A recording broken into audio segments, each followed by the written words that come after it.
सदर कथा काल्पनिक असून तिचा कुठल्याही जीवित अथवा मृत व्यक्तीशी कुठलाही संबंध नाही.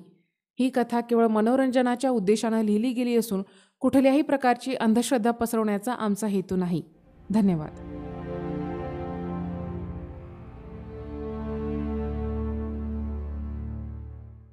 नेहमीच्या रूटने जाणाऱ्या रस्त्यावर दरड कोसळल्यामुळे वाहतूक ठप्प झाली होती. माहीत नव्हतं रस्ता पुन्हा केव्हा सुरू होईल. तास 2 तास एकाच जागी थांबल्यामुळे अखेर महेशने वैतागून रस्त्याच्या कडेला असलेल्या एका चहावाल्याला विचारलं, अहो दादा, पुढच्या हायवेला जाण्यासाठी काही शॉर्टकट किंवा दुसरा रस्ता नाही आहे का? शॉर्टकट? काय पाहुणं, लय घाईत दिसता. थांबा की जरा, वेळ होईल की रस्ता सुरू, तोवर घ्या चहा पाणी. अहो, चहा पाणी घ्यायला पण वेळ नाही मला. ऑफिसमधून 3च दिवस सुट्ट्या मिळाल्या. ये जा करण्यातच 2 दिवस जातात. उरला 1 दिवस, तो पण असाच वाया जाईल. रात्री कितीही वाजले तरी आज घरी पोहोचावंच लागेल. पाहुणं, आपल्या हॉटेलच्या खालच्या अंगानं एक वाट जाती बघा. 1-2 किलोमीटरपर्यंत रस्ता थोडा खराब आहे, मग पुढून चांगला आहे. तिथून पुढं अरे, पेटलेल्या स्टोवला पिन करून झाल्यावर चहावाल्याने वर पाहिलं तर महेश तिथून केव्हा गेला हे चहावाल्याला कळलं देखील नाही. त्याने हॉटेलच्या मागच्या बाजूला जाऊन पाहिलं तर गाडी रस्त्याला लागली होती. या अनोळखी वाटेनं महेश पहिल्यांदाच जात होता. रात्रीचे 10 वाजले होते. अजून 200 किलोमीटर अंतर पार करायचं होतं. ना पुढून कुणाची गाडी येत होती ना मागून कुणाची गाडी. गाडीतील गाण्यांसोबत गुणगुणत त्यानं खराब रस्ता पार केला. पुढे 10 किलोमीटर अंतरावर त्याला 2 रस्ते लागले. तिथे ना कुठली पाटी होती ना एखादा मैलाचा दगड. चंद्रप्रकाशात चमकणाऱ्या डोंगरांना बघत त्याने तर्क लावत एक वाट निवडली. पुढे हायवे लागेल या आशेनं तो त्या रस्त्यानं निघाला. पुढे त्याला घाट लागला. नेहमीच्या रूटपेक्षा यावेळी अंतर वाढलं होतं हे त्याच्या लक्षात आलं. कुणाला रस्त्याबद्दल विचारावं तर रस्त्यावर कुणीही नाही. जवळ असलेला नोकियाचा साधा फोन, त्याला देखील रेंज नव्हती. गाडी चालवता चालवता तो मोबाईल बघत होता. खिडकीची काच खाली करून त्यानं मोबाईल गाडीच्या बाहेर पकडला तरी देखील मोबाईलला रेंज मिळत नव्हती. तो गाडी चालवत राहिला. चंद्र डोंगराआड झाकत गेला.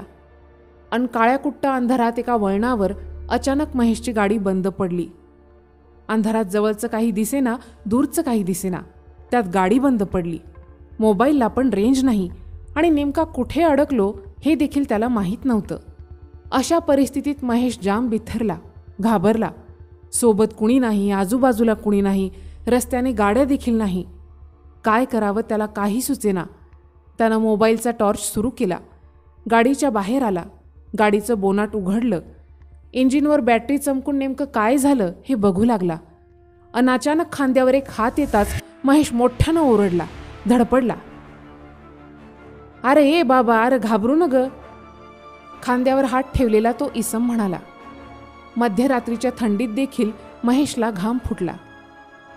कोण? अरे इकडं कुठं निघाला? वाट चुकला की काय लेका? बाजूला पडलेला मोबाईल उचलून महेशने टॉर्च त्या इसमाच्या चेहऱ्यावर चमकवली. एक वयोवृद्ध म्हातारा, उजव्या हातात काठी, डाव्या हातात छोटी टॉर्च, अंगात कोपरी आणि खाली धोतर. बाबा, मला हायवेला जायचंय. हायवेला? अरे लेका, तू वाट चुकला की मग? काय वाट चुकलो? आला तसा परत जा बाबा. कसा जाऊ बाबा? गाडी बंद पडली ना. इथे रस्त्याला ना कुठे लाईट, ना कुठली गाडी, ना कुठे हॉटेल, ना गॅरेज. आता काय करू, मला काहीच सुचेना झालंय. अरे फोन कर की मग घरी. अहो बाबा, इथं रेंज पण नाहीये. महेशनं पुन्हा इंजिन बघायला सुरुवात केली, पण गाडीला काय प्रॉब्लेम झाला हे त्याच्या लक्षात येईना. बाबा, इथं आसपास कुठे गॅरेज आहे का? अरे बाबा, इथं कसलं आलं गॅरेज? आणि इतक्या रातच्याला गाड्या बी फिरकत नाही इकडं. गाडी राहू दे इथं, चल माया माग माग. अहो पण कुठं? अरे माया घरला. नाही, मला माझ्या घरी जायचंय. अरे बाबा, इतक्या रातच्याला कोण बी नाही यायचं तुझ्या मदतीला. चल गुमान माया माग. सकाळ झाली की निघून जा तुझ्या वाटेला. महेशने आजूबाजूला बघत थोडा विचार केला. बाबा म्हणताय ते खरं आहे, इथं कोणीच नाही. महेशने गाडी लॉक केली. आणि डचकत डचकत त्या अज्ञात इसमाच्या मागे चालू लागला. बाबा, तुमचं घर कुठं आहे? डोंगराच्या पायथ्याला वस्ती आहे आमची. दिवसा दिसती वरनं, पण आता रातच्याला लाईट नाही तर दिसायची नाही. बाबाच्या मागे चालत असताना अचानक महेशला प्रश्न पडला. बाबा एवढ्या रात्री घाटात काय करत होता? त्यानं न राहून विचारलं. बाबा म्हणाले, अरे लेका, इथनं माग गेला की 2 किलोमीटर अंतरावर शेत आहे माझं. शेतातून घरी चाललो होतो. तुही गाडी बंद पडली, तिथंच बाजूला दमलो म्हणून झाडाखाली बसलो होतो. शेतातून घरी जायला जरा उशीरच झाला तसा. बरं झालं मला तुही सोबत मिळाली. एवढ्या रात्री तुम्हाला भीती नाही का वाटत? आता राहिलेच किती दिवस, आणि कोण खाणार या म्हाताऱ्याला? आणि तू एवढा तरणा बाणगडी तरी घाबरतोस का लेका? चल गुमान माया माग.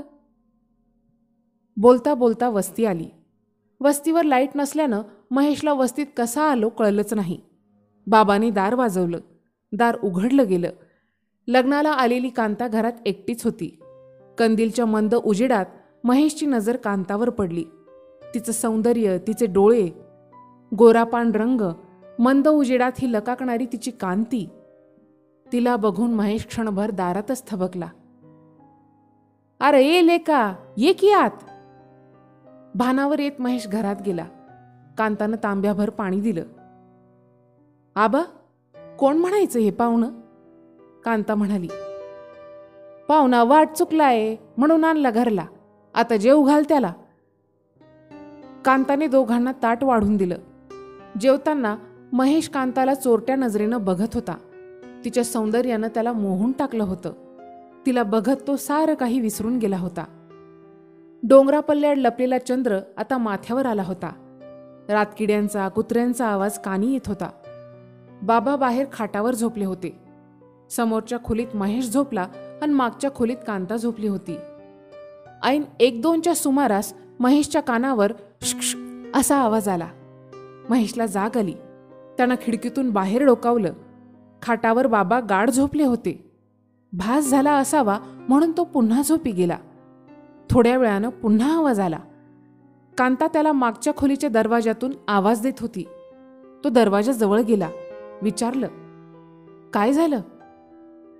मला तहान लागलीये, पाणी नाही घरात कसंच. मागच्या बाजूला हिर आहे, पाणी शेंदायला मदत कराल का? कंदिलाच्या उजेडात महेश कांताच्या मागे चालत विहिरीजवळ पोहोचला. बकेट विहिरीत टाकली. पाण्यानं भरलेली बकेट वर काढताच बकेटमध्ये बाबाचं मुंडकं होतं. मोठ्याने ओरडत बकेट तशी सोडून देत तो धडपडला. खूप घाबरला.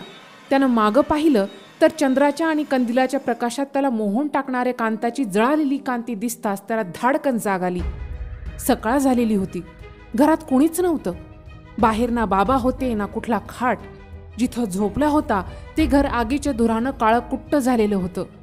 घाई गडबडीनं उठून त्यानं तिथून पळ काढला. बाहेर येऊन बघतो तर काय, सगळी वस्ती पडीत, जळालेली. आजूबाजूला जळालेली वनराई. वर्षानुवर्ष तिथं कुणाचा वास नसावा. तिथून बाहेर पडण्याचा मार्ग शोधण्याचा प्रयत्न महेश करत होता, पण फिरून फिरून तो त्याच घरासमोर येत होता.